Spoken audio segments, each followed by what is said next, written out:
Everyone, we're going to be just a few minutes. They're finished up counting the ballots.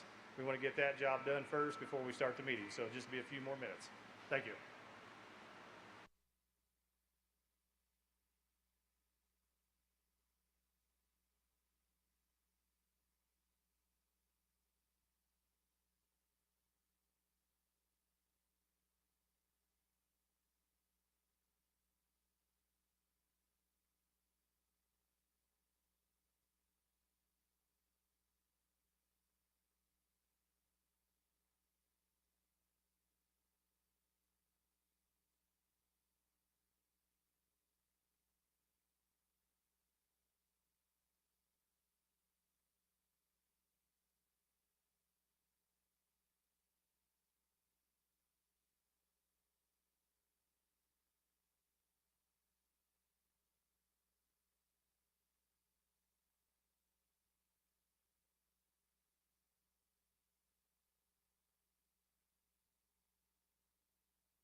Okay, everyone, we're going to call this year's meeting to order.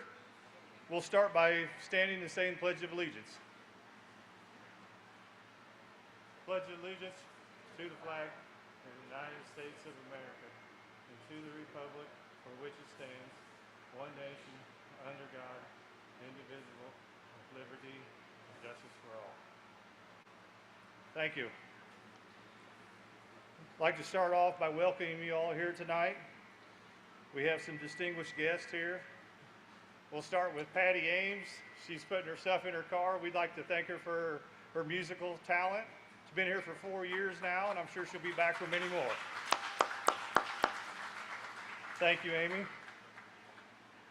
Senator McClure was supposed to be here tonight, but I'm sure he got something busier than what we needed to be down here. So we'll start with our Wabash Valley, our generation. We have Jeff Hume. Please, he's in the back. He is the Vice President of Strategic Electrification and Member Relations. So we have also Lauren Schutler, got her name correct, and Taylor Hoffler. Both of them helped out with getting the bags prepared for us that we gave out to the members tonight. And they're always willing to help us here at MJM with anything we need. We really appreciate the friendship and work we get with them guys. So could we give them guys a round of applause, please? Then from our AIEC, our local co-op here in Springfield, takes care of all the co-ops here in Illinois. We have Bailey Milner. Where are you at? There she is. I see you. Colton Bradford doing pictures tonight. He's over here. And Doug Cook helping with the visual aids and sound back there. We appreciate your guys' help as always. So give them guys a round of applause.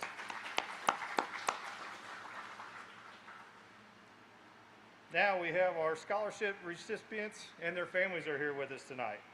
We'll start with Elizabeth Hammond. She was the winner of the Thomas H. Moore Scholarship recipient.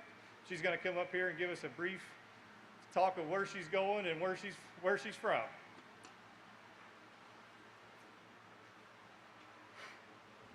Hi, my name is Liz Hammond. I am a Carnival graduate, and I plan on going to Lewis and Clark Community College and pursuing a degree in early childhood education. Thank you.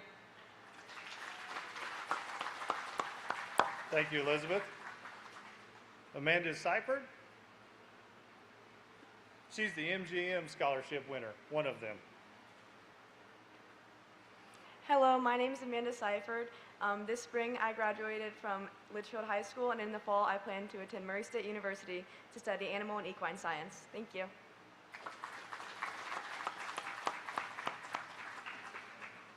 Miley Ribble, another MJM scholarship winner.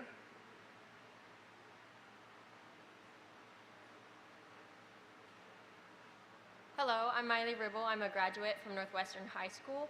This fall, I will be attending Southern Illinois University Edwardsville and pursuing a major in elementary education. Thank you.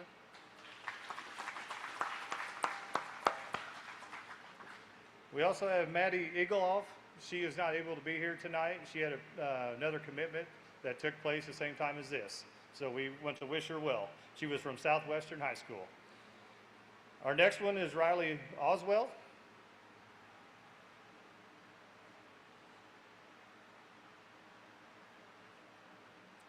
Hi, I just graduated from Carlinville High School and I'll be attending Yale University to study mathematics. Thank you.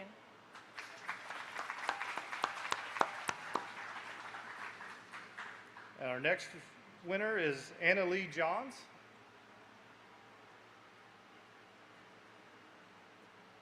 I just graduated from Carlinville High School and I'm going to McKendree University to study actuarial science.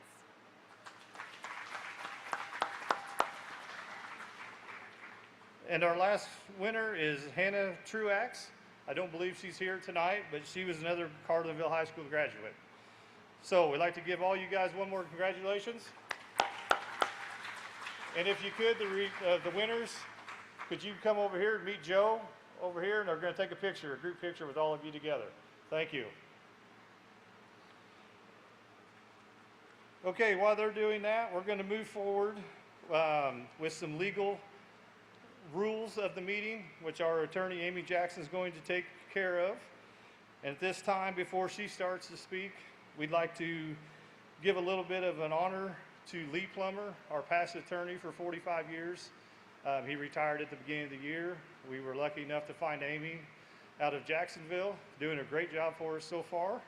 So we would like to give a round of applause to Lee for 45 years of service and wish him well.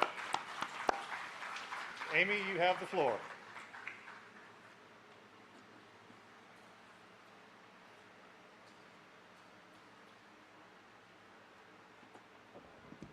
Oh, no. Okay. I was doing a great job until now. I think I got it. I think.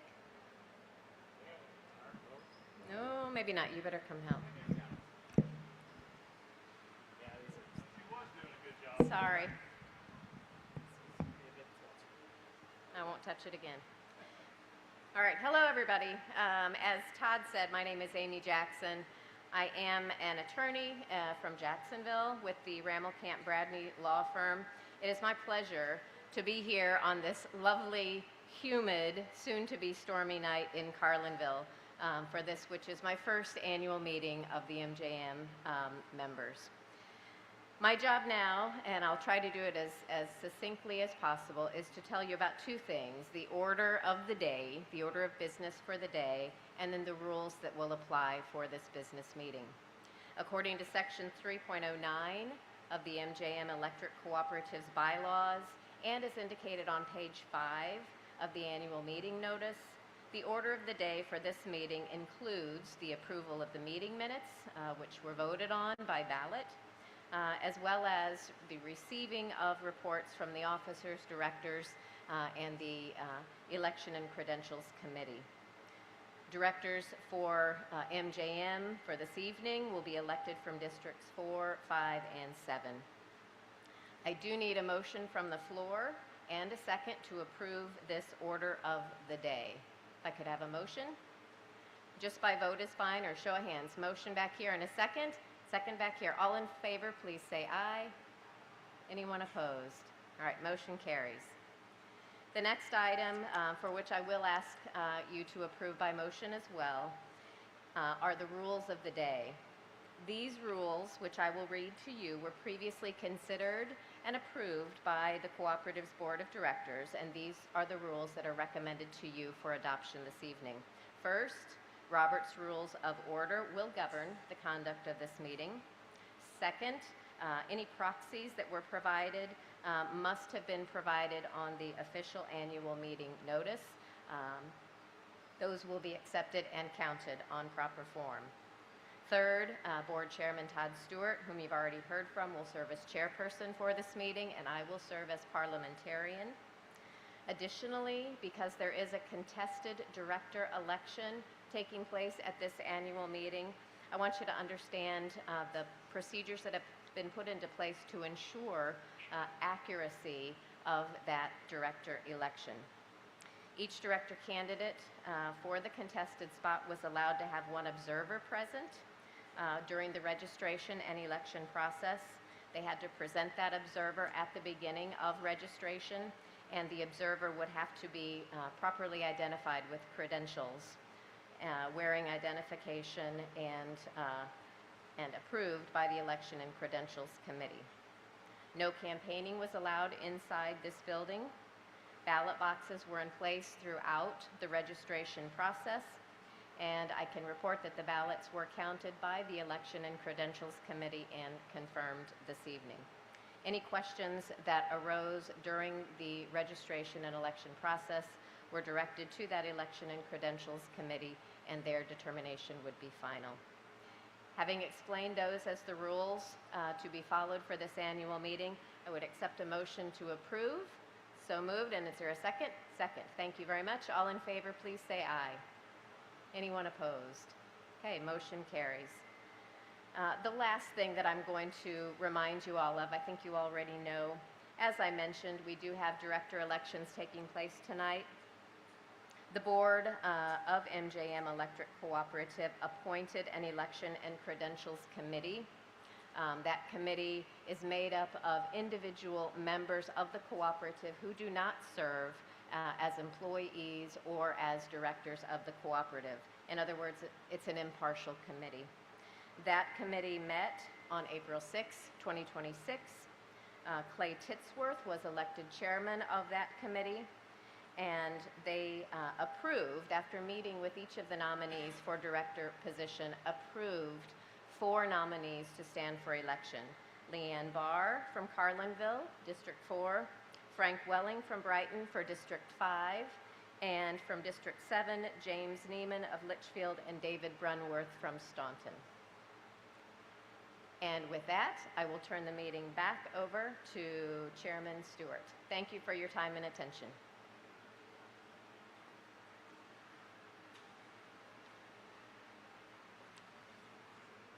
Thank you, Amy. Moving on, attendance tonight, we served 707 meals through the line tonight in 3 hours, or a little over 3 hours. So that was a great turnout. We have 390 registered members through the lines tonight, so we have enough for a quorum for the meeting to continue. In that ballot that we brought in today that they dropped off, the 2026 meeting notice was posted on the page 5 of the booklet and posted in the office.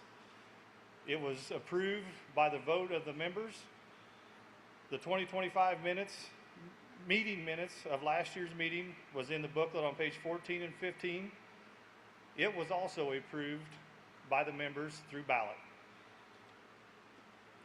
Thank you. Next up will be Tyler Hain with the Treasurer's Report for 2026.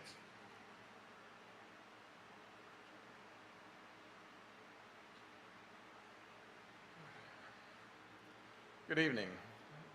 So, as you can see in your booklet or on the screen here, it's a breakdown of income and expenses from 2025 with 2024 previous on there as well. With residential, just a little bit over 19 million, which is raised from what we were previously. And then listing out our percentages, we have 19.3% commercial revenue compared to 79.6 on the residential side. Here's our bad debt write-off.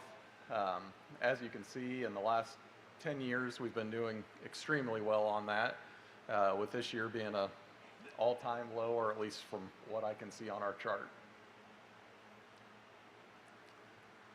Looking at our equity chart, you can see well, starting way back in 1980, a little bit lower there as we've gained over the years, with a little bit of fluctuation in between there, and coming down a little bit from 49.9 last year to 44.7 this year as we try to do some upgrades and put money back into our system.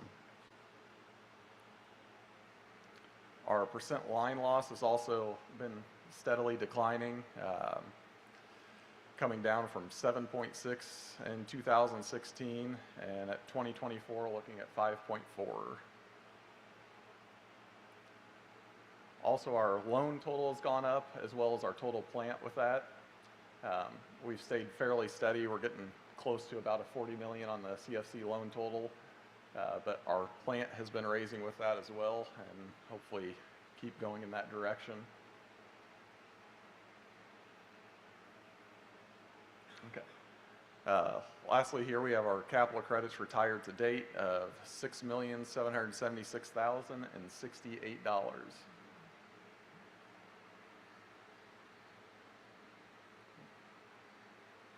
I'll turn it over to Joe.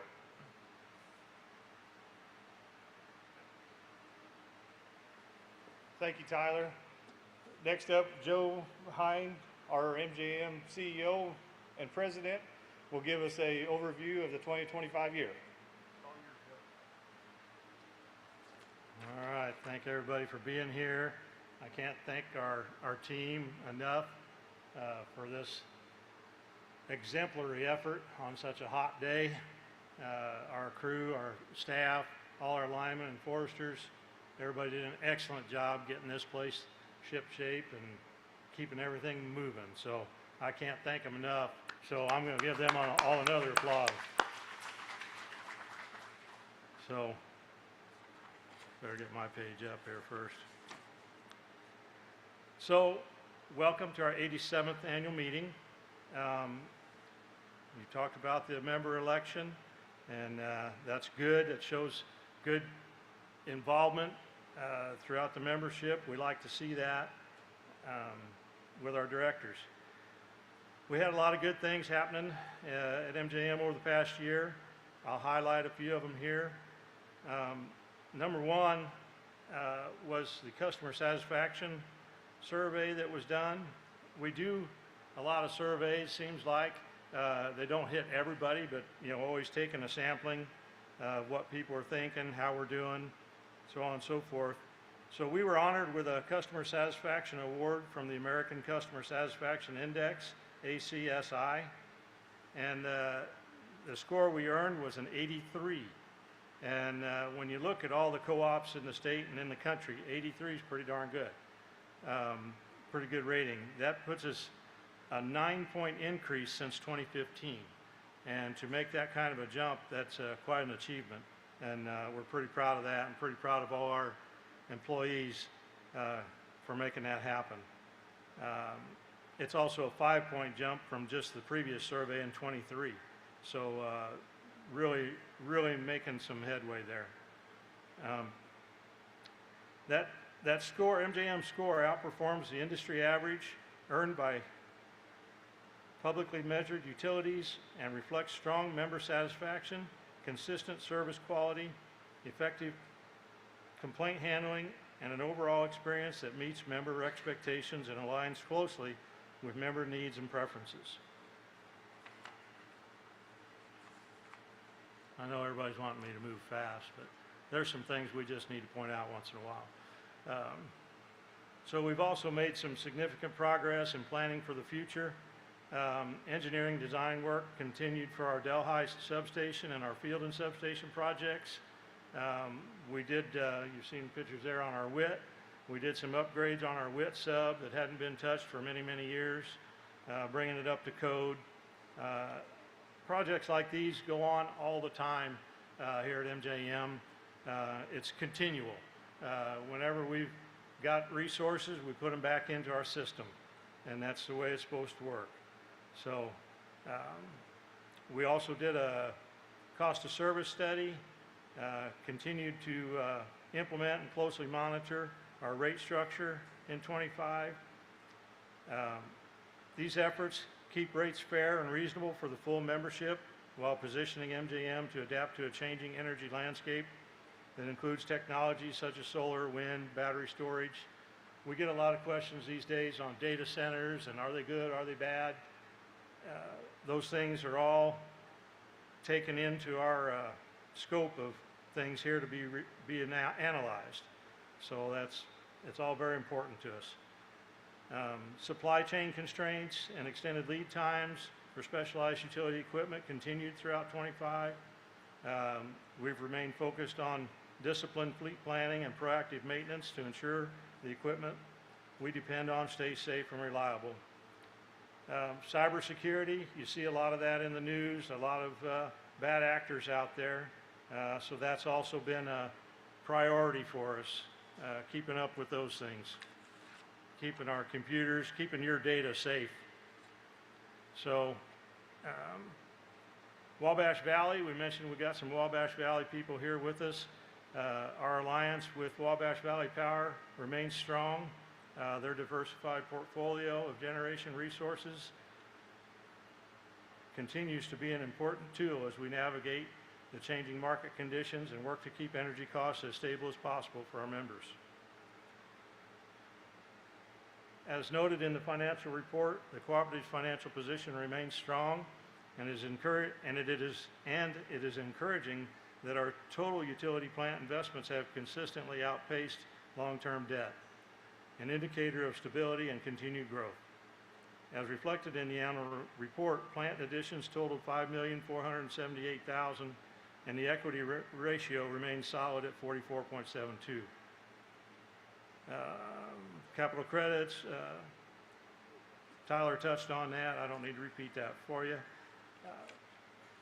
We continue supporting our communities through the Operation Roundup program in 2025. The committee of MJM members distributed $24,741 to applicants in that program. This program is made possible by members who choose to round up their monthly bills, and those small amounts add up to meaningful grants for local needs across the counties we serve. New load development, we talked about briefly data centers and things like that. We've been fortunate here at MJM to experience some new load growth, something we've not seen for many, many years. We're very careful how we manage those loads, but they're really going to be a big plus for us as we go through the future. No need to remind you, we are a member-owned cooperative, and our focus is on you. As we make decisions on behalf of the members, we try to balance the overall well-being of the membership. The board and the employees develop goals and objectives around your needs. I believe that our cooperative business model is working as it should. The directors, MJM staff, and employees remain committed to delivering safe, reliable service to our members. Our employees take great pride in delivering excellent service. Their professionalism and perseverance enable MJM to serve the membership with safe, dependable, high-quality electricity, no matter the challenges. We are grateful for their dedication and for the care they bring to their work every day. Thank you very much.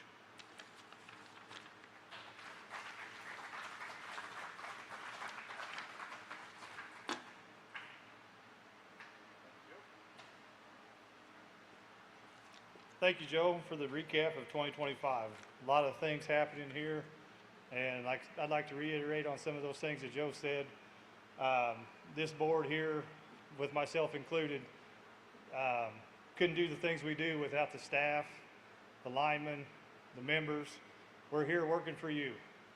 There's a lot of changes going on here at MJM, a lot of new faces on the board from previous years, but we're committed, just like we were in the past.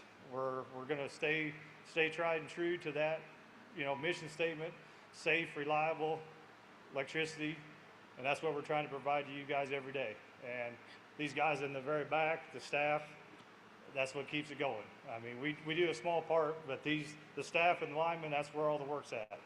So I'd like to give them guys one more hand. Okay, on to the election and credentials. They met in the back. You got a list of their names up there. You can see who they are. They did the election counting for the election this year. We had three spots with one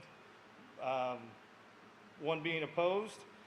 The winners are Leanne Barr, Frank Welling, and Jim Neiman. So congratulations to three. You continue on. Thank you. Okay, with that being over, go to any old business that needs to be brought back up. Seeing none, ask for any new business. Seeing none, any questions or comments you would like to make from the floor to anyone here? All right, seeing none, I will look for a motion to adjourn.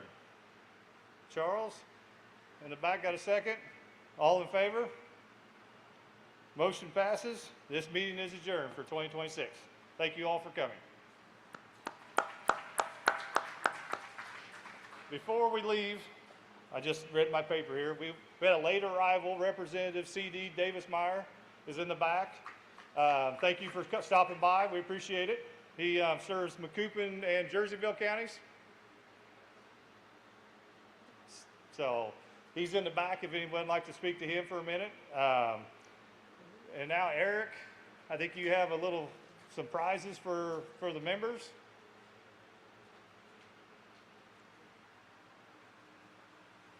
All righty. He's going to do it in the back there. Yeah, we got the old wheel here. Give it a spin. Get my tetanus shot tomorrow from the... All right. Got Jeff and April Wilson. Congratulations. You got the $300 bill credit. I'll draw for the $200 gift cards. Thank you, Chris.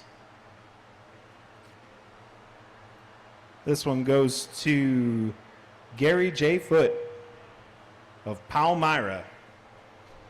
And we got the last one. I'll dig down to the bottom here. Ronald and Bobby Klaus of Carlinville. Thank you all very much for coming, and we'll see you next year.